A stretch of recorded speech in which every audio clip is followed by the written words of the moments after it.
Alright, in this type of problem, you don't even have to draw any lines. This is my most favorite kind. There's no drawing and there's no shading unless you just really like drawing and shading necessary here.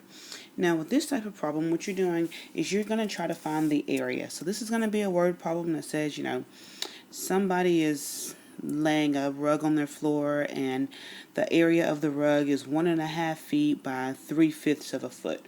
What is the total area of the rug? So you have to go back to what you learned in 4th grade about area being all that space inside. If it was filled with little tiny cubes, all that space inside would be your area. And so what you need to do is multiply the length times the width. So you could figure out what this number is and what this number is, but honestly you don't need those numbers, okay? Because you're just looking for the length and you're looking for the width, which it has already given you. So really at this point all you're doing is multiplying. Now the tricky thing here is that we've got a mixed number, 1 and 1/2. So before we can multiply that, we need to change it into an improper fraction.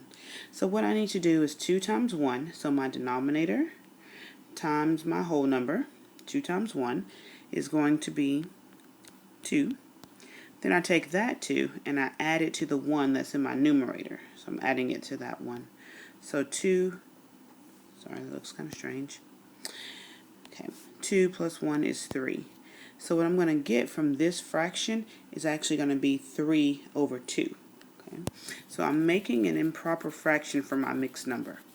Now if you're still having a hard time with changing your mixed numbers into improper fractions, guys, you got to tell me, because it's going to be really hard for you to perceive from this standard forward if you're unable to do that. So you got to come and tell me so that we can help you with that. Alright, so new fraction is 3 over 2, because the denominator stays the same, times 3 over 5. Alright, then you're going to do your standard algorithm. Do my denominators first, because that's just how I am. So 2 times 5 is 10. And then my numerator is going to be 3 times 3, which is 9. So the area of this box or rug or whatever it happens to be in your word problem is going to be 9/10 of a foot.